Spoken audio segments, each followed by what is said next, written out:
Hola a todos, ¿cómo les va? Bienvenidos. Hasta las 10 los vamos a acompañar con esta transmisión especial que preparamos aquí en C5N. Una edición con el foco puesto en lo que está pasando en el mundo. Por un lado, esta semana tan tensa que se vivió en Brasil. Mañana además se cumplen 20 años desde el atentado a las Torres Gemelas, también al Pentágono. Y además vamos a estar mostrándoles una cobertura especial, exclusiva, que hizo Gabriel Michi, a quien ya enseguida, en un segundo, estoy saludando. ¿Cómo te va, Gaby? ¿Qué tal, Agus? ¿Cómo estás? Buenas tardes. Sí, la verdad, hoy un panorama internacional para desarrollar, por un lado, con el tema de la crisis institucional que está atravesando Brasil. Obviamente el 20 aniversario de los atentados que cambiaron al mundo, ¿no? Los atentados contra las Torres Gemelas y el Pentágono. Y sí vamos a estar hablando de esta misión Haití, que en realidad fue misión Haití y misión Cuba, las dos cosas, en que bueno, pudimos acompañar en exclusiva a la ayuda humanitaria que la Argentina envió a Cuba, por un lado, pero también el trabajo que están haciendo los cascos blancos en Haití, el país más castigado de América Latina. Bueno, vamos a ver con material exclusivo cómo se vivió todo esto y lo que significa que la Argentina esté dando esta ayuda humanitaria a países que realmente lo necesitan y que son países hermanos de la República Argentina, ¿no? Y saludo también a nuestro querido Pedro Brieger, ya está con nosotros en los estudios de C5N. Muy buenas noches. Buenas noches, vamos a tratar de pensar qué pasó ese 11 de septiembre, todo lo que sucedió después, sin olvidarnos nunca del otro 11 de septiembre, el de 1973 y el golpe de Estado en Chile. Muy bien, y arrancamos, si les parece, con este tema que mencionaba al comienzo. Una semana muy tensa en Brasil. ¿Cuáles son las consecuencias? ¿Qué pasó en estos días? Fueron muy pocos días, pero donde han pasado muchísimas cosas. Lo vamos a ir analizando muy de a poquito. Pero veamos, este fue el puntapié inicial de un derrotero que termina en esta situación, ¿no? Con Jair Bolsonaro, presidente de Brasil.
Fueron fuertes, impactaron por supuesto las declaraciones de Jair Bolsonaro en contra de uno de los tres pilares de la democracia, ¿no? El poder judicial. Pero tratemos de entender de dónde viene y por qué embiste al Tribunal Supremo Federal. Gaby. Bueno, justamente lo importante es decir que hace mucho tiempo en Brasil se viene hablando de la posibilidad de un autogolpe, ¿no? Y un poco las palabras de Jair Bolsonaro van en ese sentido. Jair Bolsonaro tiene un problema en general con las instituciones. Vale decir que en las últimas horas como que retrocedió en chancletas, ¿no? Porque trató de poner paños fríos diciendo que había actuado en caliente en este discurso que veíamos recién, pero que en realidad esto tiene que ver con una guerra institucional por fallos que han complicado a Jair Bolsonaro y también que tiene que ver con la Corte Suprema por un lado, pero también con el Tribunal Electoral, porque Jair Bolsonaro está poniendo en duda la transparencia del sistema electoral en Brasil y le han contestado tanto del Supremo Tribunal Federal como del Tribunal Electoral. Lo mismo le están diciendo que él está generando una situación de anomia institucional muy fuerte. Bueno, ¿qué hizo Jair Bolsonaro en las últimas horas? Trató de retroceder un poco diciendo actúe en caliente, ¿no? Bueno, actuar en caliente, si se puede permitir a un presidente, la realidad es que tiene consecuencias muy fuertes. Un presidente tiene que medir, ¿no?, sus palabras. Me estás preguntando si las tienen que medir. Lo estoy reflexionando en voz alta. A lo mejor no coincidís, pero es casi una reflexión sí, de sentido común. Pero me parece que la política no se maneja de esa manera. Y por otra parte, yo creo que Bolsonaro ni está loco, ni está desvariando. Él sabe lo que dice, planifica sus actos. Creo que tiene una visión estratégica de lo que quiere. Después es verdad que tiene expresiones, exabruptos, muy al estilo de Trump. Pero me parece que hay una visión respecto de lo que busca. Y recular en chancleta porque le salieron fuertes desde el Tribunal Supremo, perdón, la Corte Suprema de Justicia, marca que yo creo que parte de la debilidad de él, pero también recular para volver a avanzar. Él tiene un objetivo: ganar las elecciones del año que viene, octubre 2022. Va surfeando, va midiendo, a ver cómo está la calle, moviliza, cuánta gente moviliza, y ahí también se pueden hacer diferentes lecturas, porque hay gente que dice que movilizó mucho menos de lo que él pensaba. Es verdad, pero moviliza, tiene capacidad de movilización, tiene un núcleo duro que parece apoyarlo, y además tiene un discurso antipolítica que conocemos y que prende. Es verdad, hay instituciones del Estado en Brasil, en la Argentina, en Estados Unidos, que están muy desprestigiadas. Los partidos políticos, la clase política, la casta. Entonces, presentarse como alguien que viene de afuera, que es lo que hizo Bolsonaro, a pesar de pertenecer a la clase política por haber sido diputado durante tanto tiempo, le permite ganar un espacio donde justamente los grandes medios de comunicación insisten con el discurso antipolítica. Entonces, las instituciones no sirven, la Corte Suprema no sirve, el Congreso no sirve. Y es interesante lo que dijo Gabriel respecto al autogolpe, porque es difícil entender exactamente qué es un autogolpe. Al fin y al cabo, si sos presidente, ¿qué significa un autogolpe? ¿Vas a cerrar el Parlamento como hizo Fujimori en 1992? ¿Vas a incorporar a más sectores de las Fuerzas Armadas?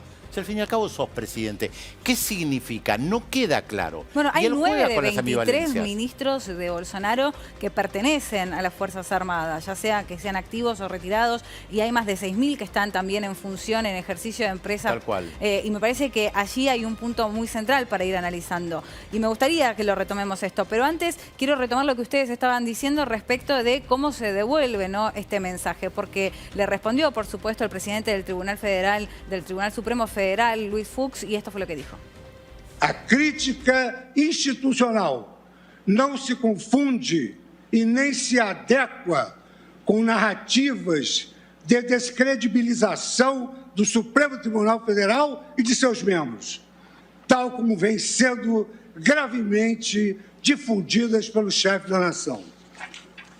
Ofender a honra dos ministros, incitar a população a propagar discurso de ódio contra a instituição do Supremo Tribunal Federal, e incentivar o descumprimento de decisões judiciais, são práticas antidemocráticas e ilícitas, intoleráveis, em respeito ao juramento constitucional que todos nós fizemos ao assumirmos uma cadeira nesta. Ninguém fechará esta corte.